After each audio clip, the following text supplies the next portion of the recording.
નમસ્કાર. શ્રી કેશવ કેળવણી ટ્રસ્ટ સંચાલિત શ્રી સરસ્વતી વિદ્યા મંદિર મહેમદાબાદથી હું ડૉક્ટર નીરવ શાહ. આપણે ધોરણ 10ના વર્ષ 19-20ના ગણિત વિષયના પ્રકરણ 1 વાસ્તવિક સંખ્યાઓ એટલે રિયલ નંબર્સ એનો અભ્યાસ કરીશું. ગણિત વિષયમાં વાસ્તવિક સંખ્યાઓ, વાસ્તવિક એટલે હકીકતમાં જે સંખ્યાઓ આપણે જોઈએ છે એ રિયલ નંબર્સ. આપણે ધોરણ 9ની અંદર સંખ્યા પદ્ધતિ ભણી ગયા છે. સંખ્યા પદ્ધતિમાં જુદી જુદી સંખ્યાઓના ગણ એના વિશે આપણે ભણ્યા હતા કે ગણ એનની અંદર કઈ પૂર્ણ સંખ્યા, પૂર્ણાંક સંખ્યા, અપૂર્ણાંક સંખ્યા, સમય સંખ્યા, પ્રાકૃતિક સંખ્યા, અસમય સંખ્યા, બરાબર. અને છેલ્લો સંખ્યા ગણ આપણો ક્યુ એ વાસ્તવિક આર, કેપિટલ આર એ વાસ્તવિક સંખ્યા ગણને આપણે જોતા હતા. અને વાસ્તવિક સંખ્યા ગણની અંદર બધી જ પ્રકારની સંખ્યાઓ આવી જતી હતી, પ્રાકૃતિકથી માંડી અને સમય અસમય સુધીની બધી જ.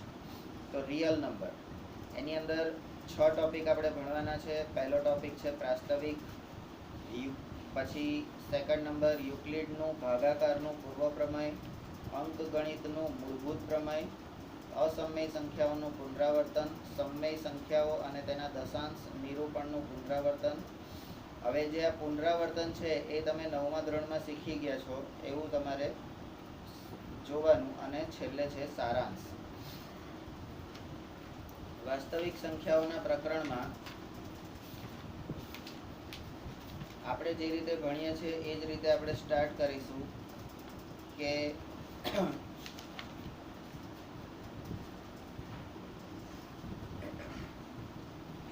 ચેપ્ટરનો સારાંશ જે છે એ આપણે પહેલા લઈશું.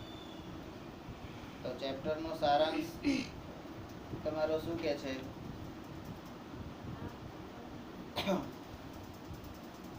તો તમારું પેજ નંબર 16, ટોપિક નંબર 1.6 સારાંશ.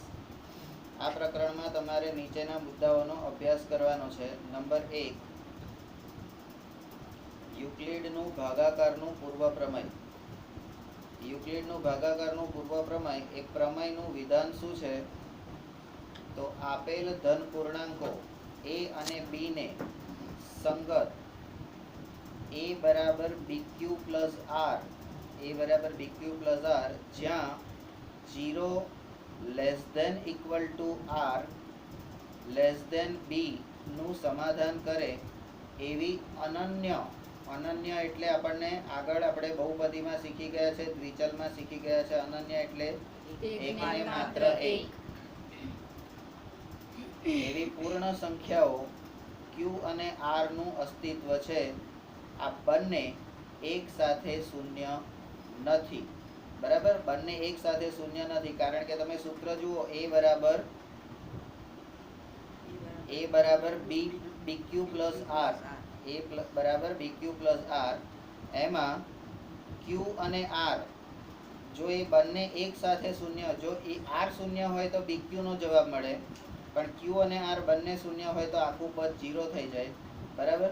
પણ 0 less than equal to r, આપણો r જે છે 0 જે છે એ r થી નાનો છે અથવા તો r જેટલો છે, અને less than equal to b, આપણું b જે છે એ પણ 0 થી અને r થી નાનું છે, બરાબર. તો યુક્લિડનું ભાગાકારનું આ પૂર્વ પ્રમેય છે કે આપેલા ધન પૂર્ણાંકો a અને b ને સંગત a બરાબર bq પ્લસ r, જ્યાં 0 less than equal to r less than b નું સમાધાન કરે, એટલે આ સૂત્રનું સમાધાન કરે છે. હવે જ્યારે સમાધાનની વાત આવે ત્યારે એવું સમજી લેવાનું કે ડાબી બાજુ બરાબર જમણી બાજુ થવી જોઈએ, બરાબર. એવી અનન્ય પૂર્ણ સંખ્યાઓ q અને r નું અસ્તિત્વ છે અને બંને એક સાથે શૂન્ય નથી. બીજો મુદ્દો આપણે જે ભણવાનો છે યુક્લિડની ભાગ પ્રવિધિ. આપણે બહુપદીમાં ભાગ પ્રવિધિ આપણે જોઈ લીધી છે. હવે આ યુક્લિડની ભાગ પ્રવિધિ, તો એમાં યુક્લિડના ભાગાકારના પૂર્વ પ્રમેય, યુક્લિડના ભાગાકારના પૂર્વ પ્રમેય. હવે આપણને અહીંયા આગળ યુક્લિડનો ભાગાકારનો પૂર્વ પ્રમેય એટલે શું? તો એ આપણને ખબર છે a બરાબર bq પ્લસ r. એના અનુસાર a ગ્રેટર ધેન b હોય, a નું મૂલ્ય b કરતાં મોટું હોય તો તેવા કોઈ પણ બે ધન પૂર્ણાંકો a અને b નો ગુસાઅ ગુસાઅ એટલે ગુરુત્તમ સામાન્ય અવયવ એ નીચે પ્રમાણે મેળવી શકાય. તો યુક્લિડની ભાગ પ્રવિધિના સ્ટેપ અહીંયા તમને આપેલા છે. સ્ટેપ નંબર 1, પગલું 1. તો સૌથી પહેલા શું કરવાનું, આપણી જે રકમ છે એમાંથી આપણે A, B, Q અને R આ ચાર વસ્તુની આપણે કિંમતો કે એના મૂલ્યો શોધવાના, જે આપેલા હશે અથવા એમાંથી કોઈ પણ 3 આપેલા હશે. 4 હોય તો 4 માંથી 3 આપેલા હોય, અને 3 કે 4 જે છે 4 માંથી 3 આપેલા હોય તો આપણે ચોથાનું મૂલ્ય શોધી શકીએ. બરાબર? તો A બરાબર BQ પ્લસ R એ આપણું સૂત્ર છે, જ્યાં શરત એવી છે 0 ≤ R ≤ B થાય તેવા Q અને R મેળવવા. એટલે અહીંયા આગળ તમારે Q અને R મેળવવાના છે. કોણ મેળવવાના છે? તો Q અને R તમારે મેળવવાના છે. અને ભાગાકારના પૂર્વ પ્રમેયનો ઉપયોગ કરો. બરાબર? આ Q અને R મેળવવા ભાગાકારના પૂર્વ પ્રમેયનો ઉપયોગ કરો. તો ફરી પાછું આપણે ભાગાકારનો પૂર્વ પ્રમેય શું છે? A બરાબર BQ plus R, 0 ≤ R ≤ B, જ્યાં Q અને R બંને એક સાથે શૂન્ય નથી. સ્ટેપ નંબર 2, પગલું 2. હવે જો અહીંયા R શૂન્ય હોય એટલે પહેલી શરત, R શૂન્ય હોય તો ગુસાઅ B છે. R શૂન્ય હોય તો ગુસાઅ B છે. અને બીજી શરત, જો R શૂન્ય ન હોય, R does not equal to 0, તો ભાગાકારના પૂર્વ પ્રમેયનો B અને R માટે ઉપયોગ કરો. બરાબર? એટલે અહીંયા પગલા 2 માં તમારે 2 સ્ટેપ કરવાના છે. R બરાબર 0 હોય તો શું મૂલ્ય આવે? હવે તમે A બરાબર BQ પ્લસ R માં R શૂન્ય કરી નાખો તો A બરાબર તમને શું મળી જશે? BQ મળી જશે. બરાબર? તો A બરાબર BQ માં તમારો ગુસાઅ જે છે એ સ્મોલ b છે, એવું આ અહીં આગળ નિયમ આપેલો છે. અને R does not equal to 0 હોય તો ભાગાકારના પૂર્વ પ્રમેય પ્રમાણે B અને R માટે એનો ઉપયોગ કરો. પગલું 3, સ્ટેપ નંબર 3. જ્યાં સુધી આપણે ગુસાઅ ક્યાં સુધી લેવાનો છે, એટલે ભાગાકાર ક્યાં સુધી લેવાનો છે? તો કે જ્યાં સુધી શેષ શૂન્ય ન મળે.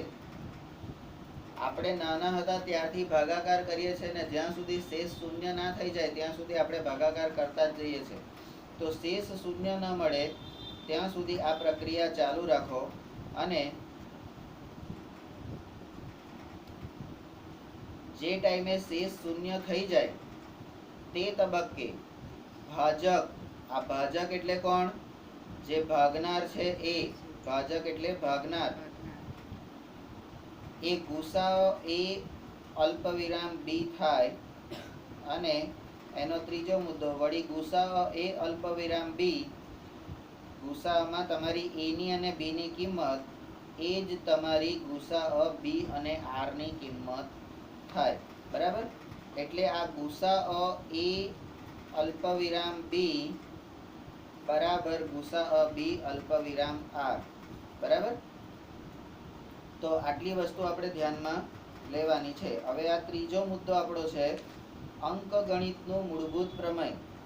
આપણે અંકગણિત, જેને એલ્જીબ્રા કહીએ છીએ, બરાબર? તો એ અંકગણિતમાં જેને ઘડિયા આવડતા હોય એ જ અંકગણિત સારી રીતે કરી શકે. બરાબર? તો અંકગણિતનું મૂળભૂત પ્રમેય, તો અંકગણિતને પણ ભૂમિતિની રીતે સમજાયું છે. તો એનું મૂળભૂત પ્રમેય શું છે? તો એનું વિધાન છે દરેક વિભાજ્ય સંખ્યાને, એટલે જે સંખ્યાને આપણે ભાગી શકીએ છીએ, અવિભાજ્ય સંખ્યાની વાત નથી કરી. અહીંયા ધારો કે 3 છે તો એ અવિભાજ્ય સંખ્યા છે, 7 છે તો એ અવિભાજ્ય સંખ્યા છે. બરાબર? તો એ અવિભાજ્ય સંખ્યાની વાત અહીંયા કરતા નથી. દરેક વિભાજ્ય સંખ્યાને તેના અવયવોના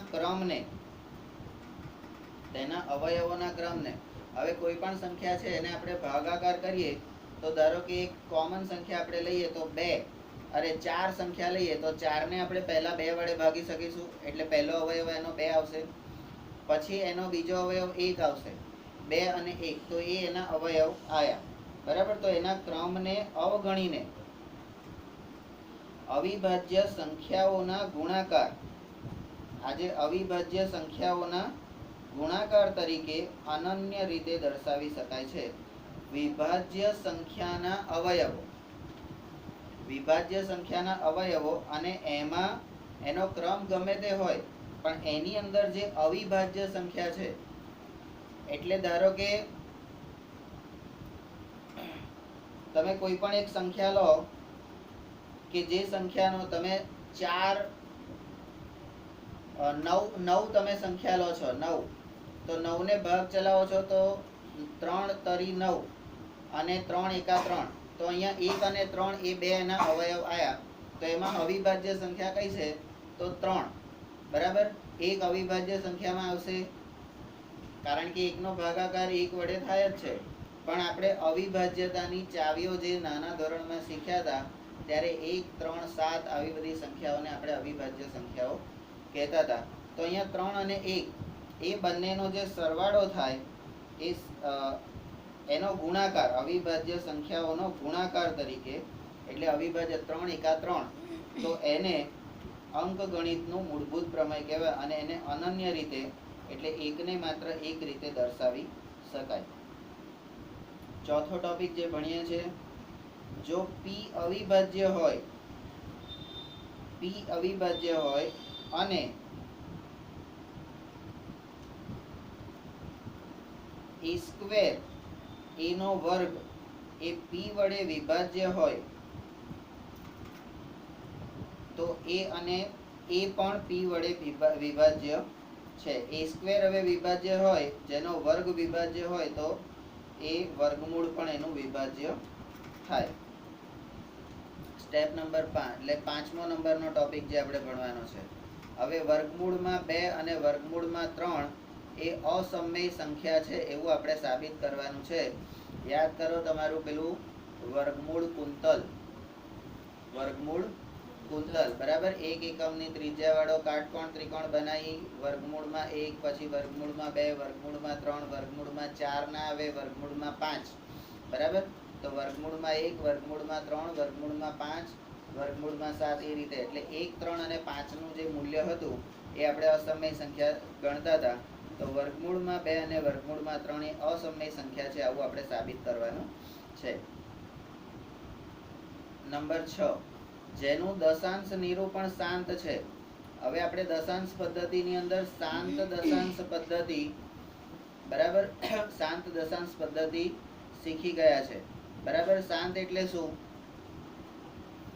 શાંત એટલે શું? તો જેનો ભાગાકાર માં શેષ 0 આવી જાય, બરાબર, તો એ શાંત. પછી અનંત આવૃત, બરાબર, અનંત આવૃત, તો આવૃતમાં શું થાય?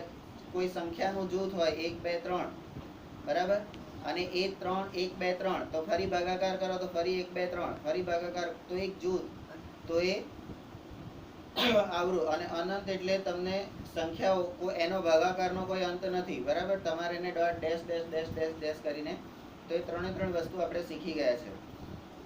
જેનું દશાંશ નિરૂપણ શાંત હોય, તો આ શાંત દશાંશ અભિવ્યક્તિની જે વ્યાખ્યા છે અને શાંત દશાંશ અભિવ્યક્તિનું જે ઉદાહરણ છે એ આપણે ધોરણ 9 ની અંદરથી તમારે લઈ લેવાનું છે. તેવી સમય સંખ્યા a ને,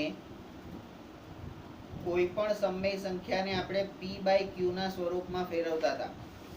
કોઈ પણ સમય સંખ્યાને આપણે p/q ના સ્વરૂપમાં ફેરવતા હતા, અને જ્યાં q ક્યારેય શૂન્ય ના હોય એવું આપણે કહેતા હતા, બરાબર.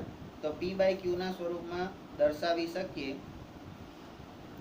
p અને q પરસ્પર અવિભાજ્ય છે. આ p અને q એ પરસ્પર અવિભાજ્ય છે, એટલે એનો ભાગાકાર થતો નથી. કારણ કે જો એનો ભાગાકાર થઈ જાય, છેદ ઉડી જાય, બરાબર, તો એ તમારી સાદી સંખ્યા થઈ જાય, પ્રાકૃતિક, બરાબર, ધન અથવા તો ઋણ સંખ્યા થઈ જાય, બરાબર. એટલે એ પરસ્પર અવિભાજ્ય છે. અને અનઋણ પૂર્ણાંકો એટલે જે ઋણ નથી એવા m અને n માટે, આ q નું અવિભાજ્યોમાંથી અવયવીકરણ, આ q નું અવયવીકરણ એ આપણે 2n અને 5m 2n અને 5m સ્વરૂપમાં હોય છે. અને જો m બરાબર n બરાબર 0 હોય, આ m અને n બંને 0 હોય તો q બરાબર 1. આવું કેમ થાય છે? તો હવે તમે જુઓ, અહીંયા 2n છે આપણને અને એના ગુણાકારમાં 5m છે. તો અહીંયા આગળ આપણે 2n એટલે 0 અને 5 હવે આપણને ખબર છે, ઘાતાંકના નિયમો આપણે ભણેલા છે કે કોઈ પણ સંખ્યાનો 0 ઘાત તો એનો જવાબ આવે 1. તો 2 ની 0 ઘાત એનો જવાબ પણ 1 આવશે અને ગુણ્યા 5 ની 0 ઘાત એનો જવાબ પણ 1 આવશે. તો 1 ગુણ્યા 1 એટલે તમારો જવાબ આવશે 1. તો અહીંયા q બરાબર 1 કેવી રીતે આવ્યું એ આપણને ખબર પડવી જોઈએ. બરાબર? તો અહીંયા q બરાબર 1 કેવી રીતે આવ્યું એ ખ્યાલ આવી જાય. અને તેના અવિભાજ્યોમાં વર્ગીકરણ નથી. બરાબર? અને આ p/q જે છે એ હંમેશા પૂર્ણાંક જ સંખ્યા છે. બરાબર? એટલે આપણી સમય સંખ્યાને આપણે p/q ના સ્વરૂપમાં દર્શાવી શકીએ છીએ અને એ p/q હંમેશા પૂર્ણાંક સંખ્યા જ છે. 7મા નંબરનો ટોપિક જે આપણે ભણવાનો છે, જેમાં અનઋણ પૂર્ણાંકો એટલે જે ખાલી ધન પૂર્ણાંક, અનઋણ પૂર્ણાંકો એટલે ધન પૂર્ણાંકોની જ વાત કરેલ છે અહીંયા.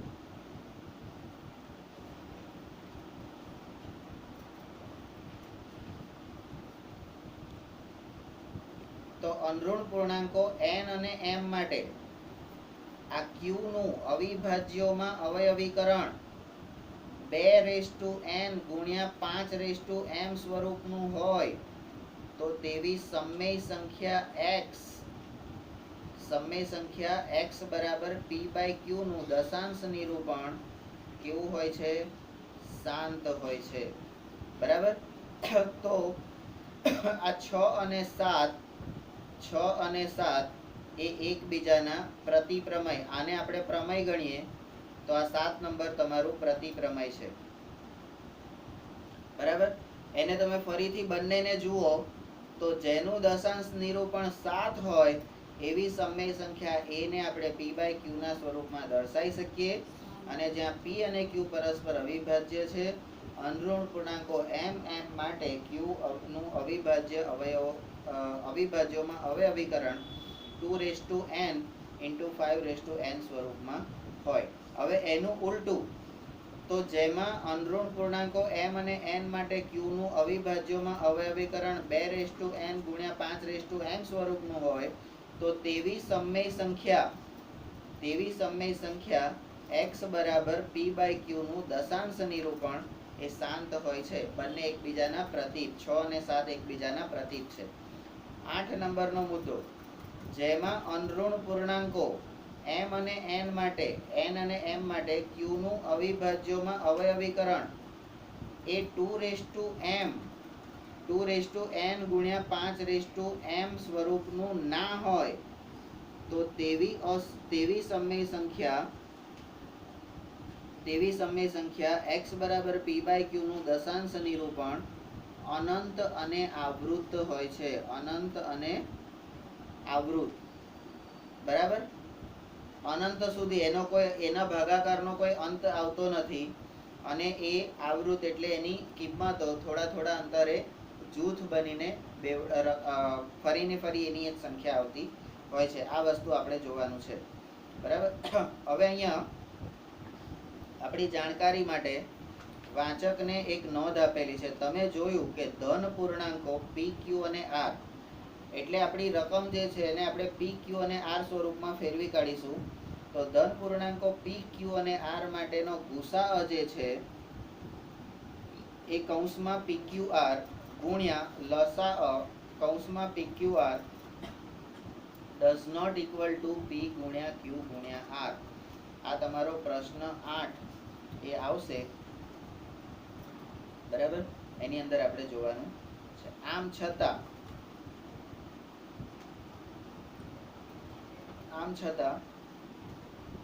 ત્રણ સંખ્યાઓ PQR માટે નીચેના પરિણામો આ નીચેના પરિણામો સત્ય છે. આ પરિણામોનો આપણે ઉપયોગ કરવાનો રહેશે. લસાઅ માટેનું સૂત્ર લસાઅ PQ અને R, તો PQR ગુણ્યા ગુસાઅ PQR ભાગ્યા ગુસાઅ PQ ગુણ્યા ગુસાઅ QR અને ગુસાઅ PR, બરાબર. અને ગુસાઅ માટેનું સૂત્ર ગુસાઅ P અલ્પવિરામ Q અલ્પવિરામ R માટે P dot Q dot R ગુણ્યા લસાઅ, તો લસાઅ શોધવાનો છે તો ગુસાઅ વડે ગુણવાના છે, અને ગુસાઅ શોધવાનું હોય તો લસાઅ વડે ગુણવાના છે. તો લસાઅ PQ ગુણ્યા લસાઅ QR ગુણ્યા લસાઅ PR, આ રીતે આપણે આ બધા સૂત્રોનો ઉપયોગ કરવાનો છે. તો હવે આપણી વાસ્તવિક સંખ્યાઓનો અભ્યાસ આપણે કરીએ છીએ. આ વાસ્તવિક સંખ્યાના ગણને આપણે R કહેતા હતા. R આપણો વાસ્તવિક સંખ્યા ગણ છે.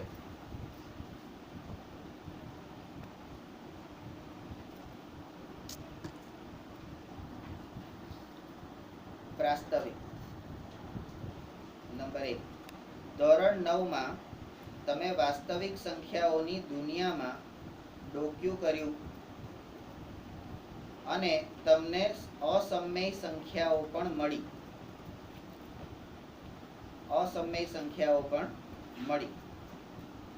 આ અસમય સંખ્યાઓનું આપણે શું કરતા હતા? તો છેદનું સમયીકરણ કરતા હતા. અસમય સંખ્યાઓમાં છેદનું સમયીકરણ કરતા હતા. છેદમાં ધારો કે વર્ગમૂળમાં 2 હોય તો આપણે વર્ગમૂળમાં 2 વડે ઉપર નીચે બંનેને ગુણી અને છેદને આપણે 2 કરી દેતા હતા, બરાબર. તો અસમય સંખ્યાઓ આપણને મળી. આ પ્રકરણમાં એટલે હવે ધોરણ 10 માં આપણે વાસ્તવિક સંખ્યાઓની ચર્ચા ચાલુ રાખીશું. આપણે વિભાગ 1.2 અને 1.3 માં ધન પૂર્ણાંકોના ખૂબ જ અગત્યના ગુણધર્મો, બરાબર. એટલે આ પ્રકરણમાં આપણે શું ભણવાનું છે અહીંયા તમને બતાવે છે. ધન પૂર્ણાંકો માટેના ખૂબ જ અગત્યના ગુણધર્મો 1. બીજું શું ભણવાનું છે? યુક્લિડની ભાગ પ્રવિધિ 2. અને ત્રીજું શું ભણવાનું છે? અંકગણિતના મૂળભૂત પ્રમેયથી આપણે પ્રારંભ કરીશું. આ પ્રકરણમાં 1.2 અને 1.3 માં આ 3 વસ્તુ આપણે ભણીશું, બરાબર છે. હવે યુક્લિડની ભાગ પ્રવિધિ, એની અંદર શું છે? Step number 4. યુક્લિડની ભાગ પ્રવિધિ આ નામ જ દર્શાવે છે કે તેને પૂર્ણાંકોની વિભાજ્યતા સાથે, એટલે એને વિભાજ્યતા મીન્સ ભાગાકાર સાથે કંઈક સંબંધ છે.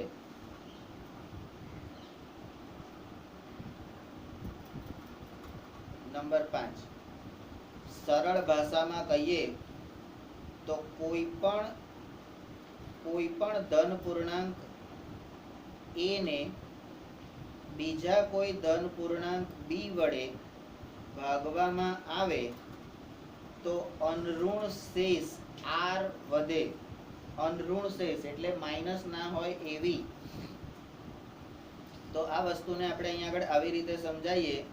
કોઈ ધન પૂર્ણાંક a એને આપણે કોઈ પણ ધન પૂર્ણાંક b વડે આપણે ભાગીએ છીએ તો આપણને શેષ r મળે છે, બરાબર. તો a b અને r, અને આ r જે છે બરાબર, તે એટલે r એ b કરતા નાની છે, બરાબર. b કરતા નાની હોય તો સ્વાભાવિક વસ્તુ છે કે a તરીકે આપણે 4 લીધા અને a તરીકે આપણે 8 લીધા, b તરીકે આપણે 2 લીધા, બરાબર. તો આપણને અહીંયા શેષ 0 થઈ જશે. તો એ 0 એ 2 કરતા તો નાની જ છે, બરાબર. તો એ રીતે આપણે જોવાનું રહેશે. નંબર 6, તમારામાંથી મોટા ભાગના અભ્યાસાર્થી જેને અભ્યાસ કરવાનો અર્થ એટલે અભ્યાસ માટે જ અહીંયા આવ્યા છે, ભણવા માટે આવ્યા છે, બરાબર? તો તમારામાંથી મોટા ભાગના અભ્યાસાર્થી કદાચ ભાગાકારને સ્વાભાવિક લાંબી પ્રક્રિયા તરીકે ઓળખતા હશે. ભાગાકાર એટલે શું? તો કે લાંબી પ્રક્રિયા, બરાબર? પહેલા એક સંખ્યા વડે ભાગો, એમાંથી બાદબાકી કરો, જે વધે એમાંથી પાછા બીજી વખત ભાગો કરો, ના વધે તો પૂર્ણાંક મૂકો, દશાંશ મૂકો, ફરી 0 ઉતારો, ફરી 0 ઉતારો, ફરી એમ કરતા કરતા જ્યાં સુધી શેષ 0 ના આવે ત્યાં સુધી એ પ્રક્રિયા ચાલુ રાખવાની, બરાબર? તો એ આપણને બધાને ખબર છે. જો કે આ પરિણામ ખૂબ જ સરળતાથી દર્શાવી અને સમજી શકાય,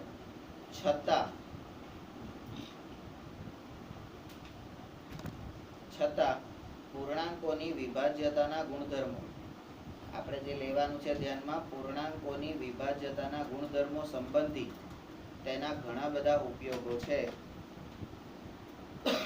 તો એ ગુણધર્મોનો આપણે અભ્યાસ કરવાનો છે.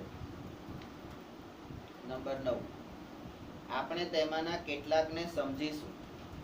આ બધા ગુણધર્મોમાંથી કેટલાકને સમજીશું અને એનો ઉપયોગ મુખ્યત્વે બે ધન પૂર્ણાંકો, આ વસ્તુ ખાસ આપણે ધ્યાનમાં રાખવાની, બે ધન પૂર્ણાંકોના ગુસાઅ, બરાબર? બે ધન પૂર્ણાંકો એટલે તમારે કૌંસમાં p અને q, ગુસાઅ કૌંસમાં p અને q, જે અહીંયા પાછળ આપણને 3 નું સૂત્ર આપ્યું હતું ને, pqr નું, એ pqr ના 3 ના સૂત્રની જગ્યાએ ગુસાઅ p અને q આવી રીતે, એટલે કે ગુરુત્તમ સામાન્ય અવયવ, બરાબર, HCF અથવા તો GCD એ શોધવા માટે કરીશું. પણ આ શેનો ઉપયોગ કરીશું?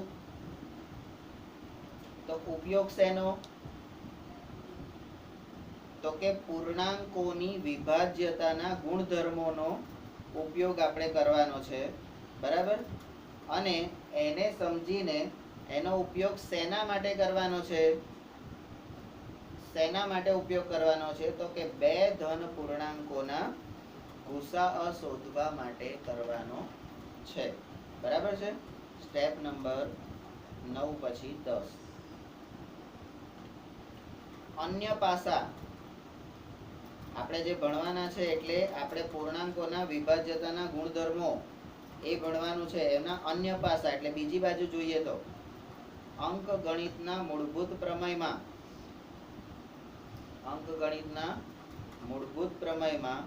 આ ધન પૂર્ણાંકોના ગુણાકારની વાત આવે છે, બરાબર? નંબર 11, તમે જાણો છો કે દરેક, શું જાણીએ છે? તો જે જાણતા હોય આપણે હાઇલાઇટ કરી દેવાનું. દરેક વિભાજ્ય પૂર્ણાંકને અવિભાજ્ય પૂર્ણાંકના ગુણાકાર તરીકે અનન્ય રીતે દર્શાવી શકાય છે. મેં તમને આગળ કીધું હતું કે ભાઈ 9 નો આપણે ગુસાઅ લઈએ તો 3 ગુણ્યા 1 એ અવિભાજ્ય પૂર્ણાંકો છે, એના ગુણાકાર માટે 3 ગુણ્યા 1 તરીકે આપણે દર્શાવી શકીએ છે, બરાબર? અને આ જે વસ્તુ છે કે દરેક વિભાજ્ય પૂર્ણાંકને અવિભાજ્ય પૂર્ણાંકના ગુણાકાર તરીકે અનન્ય રીતે દર્શાવી શકાય છે. આ એક અગત્યનો ગુણધર્મ. આ અગત્યનો ગુણધર્મ એ શું કહે છે? અંકગણિતનું મૂળભૂત પ્રમેય છે. તો આપણા અંકગણિતનું મૂળભૂત પ્રમેય કયું છે? તો દરેક વિભાજ્ય પૂર્ણાંકને અવિભાજ્ય પૂર્ણાંકના ગુણાકાર તરીકે અનન્ય રીતે દર્શાવી શકાય છે. આ આપણું અંકગણિતનું મૂળભૂત પ્રમેય છે, બરાબર? અને યુક્લિડની ભાગ પ્રવિધિ શું છે? તો કે કોઈ પણ ધન પૂર્ણાંક a ને બીજા કોઈ ધન પૂર્ણાંક b વડે ભાગવામાં આવે તો અનઋણ શેષ r વધે અને એ r એ b કરતા નાની હોય. આ બે વસ્તુ આપણે ખાસ ધ્યાનમાં રાખવાની છે. નંબર 12, હવે આ પરિણામ સરળતાથી દર્શાવી અને સમજાવી શકાય છે. નંબર 13, આપણે અંકગણિતના મૂળભૂત પ્રમેયના બે મુખ્ય વ્યવહારુ ઉપયોગ કરીશું. બરાબર. આપણે જે યુક્લિડની ભાગ પ્રવિધિ છે એનો ઉપયોગ આપણે બે ધન પૂર્ણાંકોના ગુસાઅ તરીકે કરવાનો છે. અને આ અંકગણિતના મૂળભૂત પ્રમેયનો ઉપયોગ શેના માટે કરવાનો છે? તો બે મુખ્ય વ્યવહારુ ઉપયોગ કરવાનો છે. બરાબર. અને એ ઉપયોગ કરીશું નંબર 14, અને તેના ગણિતના ક્ષેત્રમાં ખૂબ જ ઊંડા અને નોંધપાત્ર ઉપયોગો. આ વ્યવહારુ ઉપયોગ છે ને એ ઉપયોગના પણ બહુ ઊંડા અને નોંધપાત્ર ઉપયોગો છે. નંબર 15, તમે ધોરણ 9માં અભ્યાસ કર્યો છે. શું અભ્યાસ કર્યો છે? કે વર્ગમૂળમાં 2, વર્ગમૂળમાં 3 અને વર્ગમૂળમાં 5 જેવી ઘણી બધી સંખ્યાઓને અસમય સાબિત કરવા માટે આ પ્રમેય વપરાય છે. બરાબર. તો આ અંકગણિતના મૂળભૂત પ્રમેયનો ઉપયોગ, તો પહેલો ઉપયોગ કયો આવશે? ઉપયોગ પહેલો કયો આવશે? તો કે વર્ગમૂળમાં 2, વર્ગમૂળમાં 3 અને વર્ગમૂળમાં 5 જેવી અસમય સંખ્યાઓને સાબિત કરવા માટે આપણે આ અંકગણિતના મૂળભૂત પ્રમેયનો ઉપયોગ કરીશું. હવે બીજું શું કરીશું? એટલે બીજો ઉપયોગ આપણે કરીશું ઉપયોગ નંબર 2. તો બીજું, આ પ્રમેયનો ઉપયોગ સમય સંખ્યાઓ p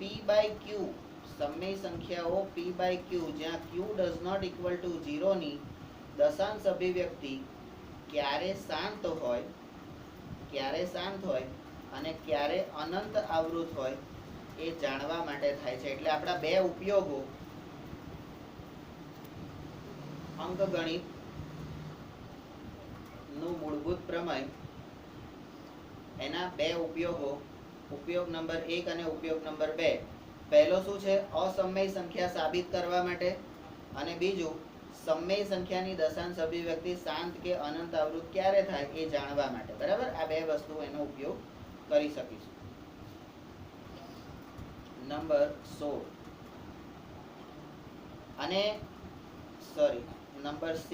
આ ઉપયોગો કરવા માટે આપણે p by q ના છેદ q ના અવિભાજ્ય અવયવો પર દ્રષ્ટિપાત કરીએ એટલે નજર કરવી. દ્રષ્ટિપાત કરવો એટલે નજર કરવી. બરાબર. દ્રષ્ટિપાત કરીએ છે. બરાબર. અને તમે જોશો એ દ્રષ્ટિપાત કરતા તમને દેખાશે એટલે અવલોકન.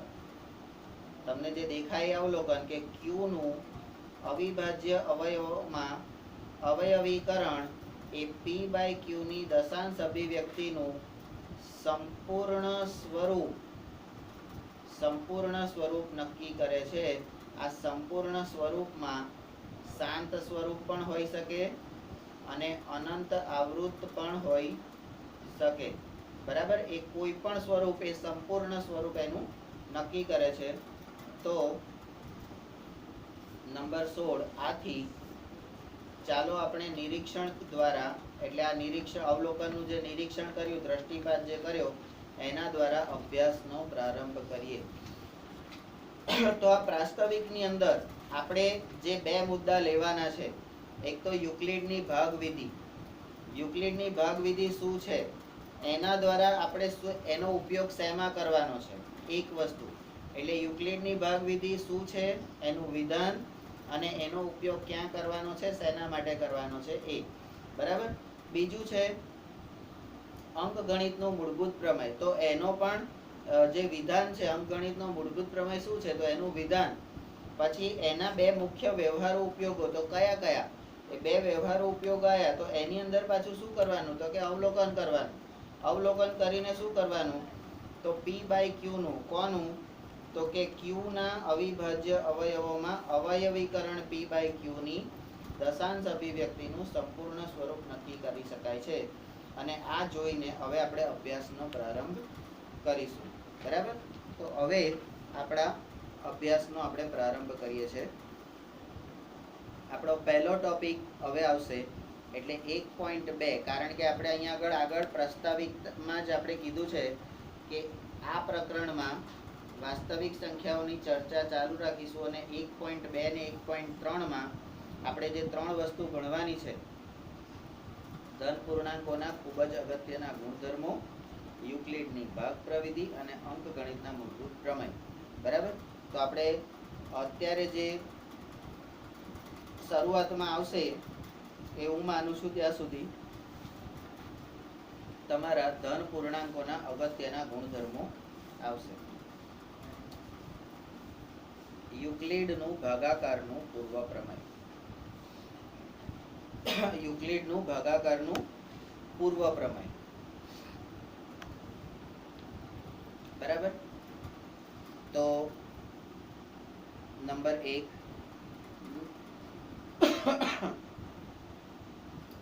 નીચે દર્શાવેલ લોક કોયડાને વિચારીએ. અહીંયા સ્ટાર કરેલું છે. બરાબર? તો સ્ટાર કરેલું છે એ નીચે આપેલો છે. લોક કોયડા એટલે લોકોએ, કોયડા એટલે કે ઉખાણા આપણે જે કહેતા હતા, કૂટ પ્રશ્નો, માથાકૂટ પ્રશ્નો, ધારણા કરવાની, આવું હોય તો આવું હોય, જો અને તોની વાત, અંગ્રેજીમાં જેને આપણે ઇફ ધેટ કહેતા હતા. બરાબર? જો આમ હોય તો આમ કરીશું. ગઈકાલે આપણે વાત થઈ હતી કે જો મને સાયકલ લાવી આપશો તો જ હું સ્કૂલે જઈશ. બરાબર? તો આ જો અને તોની જે વાત છે એ અહીંયા લોક કોયડામાં. તો આ સ્ટારમાં શું કહે છે? આ એ રામપાલ, આના લેખક છે એ રામપાલ અને અન્યો દ્વારા લિખિત ન્યુમરેસી કાઉન્ટ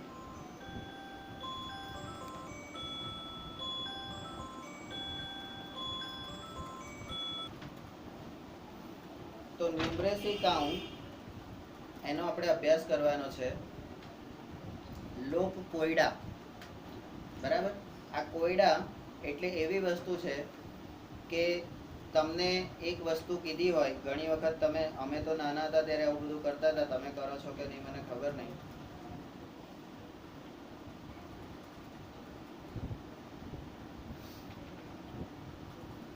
બે ભાઈઓ એવા આખી રાત જોડે રે, દિવસે છૂટા થઈ જાય.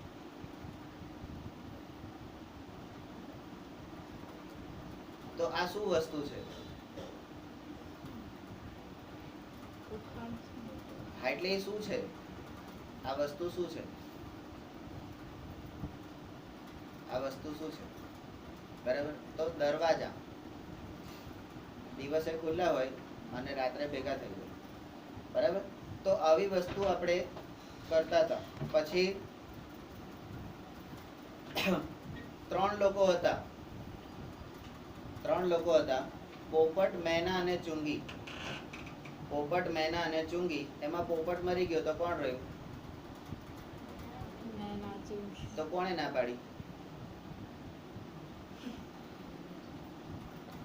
પાડી? બરાબર? તો આ બધી વસ્તુઓ નાનપણમાં કેમ રહેતો બુદ્ધિ ક્ષમતાનો વિકાસ થાય એ કોયડાઓ છે. બરાબર? ઉખાણા છે, કોયડા છે, એ બધામાંથી આપણે ઉકેલ મેળવતા હતા. બરાબર? આવું હોય તો આવું કહેવાય. હા, આવું હોય તો આવું કહેવાય. બરાબર? પછી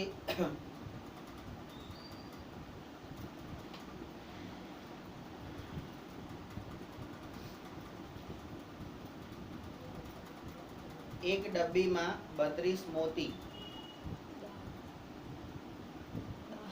દાંત. બરાબર? આ બધી વસ્તુ અમે તો નાના હતા ત્યારે રમતા હતા. હવે તમે શું કરો છો ખબર નથી. બરાબર? નીચેના કોયડા આપણે ઉકેલીએ છીએ. તો વિચારો કોયડા. એક વેપારી રસ્તા પર ઈંડા વેચી રહ્યો હતો. હવે અહીંયા આગળ આ લોકોએ ઈંડાનું જ ઉદાહરણ આલવું એવું જરૂરી હતું? બટાકાનું ના લાય, ભીંડાનું ના લાય, ઈંડાનું શું લેવા લીધું? બરાબર? તો એક વેપારી, કારણ કે આ બુક બનાવનાર જે છે ને એ બધાના નામ તમે એ વાંચજો એટલે તમને ખબર પડી જશે બધા.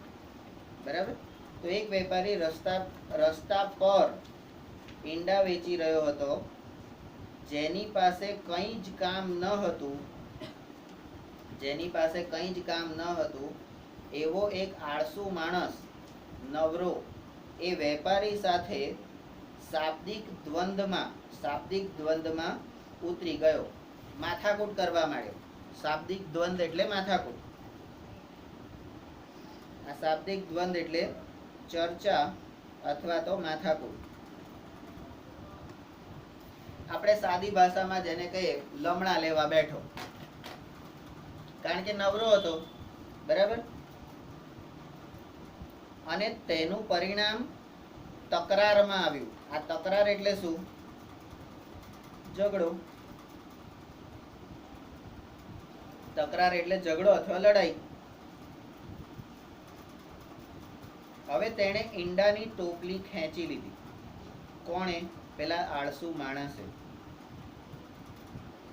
અને જમીન ઉપર પછાડી.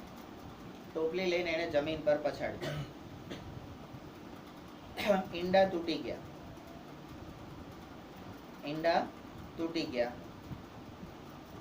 EF પછી G.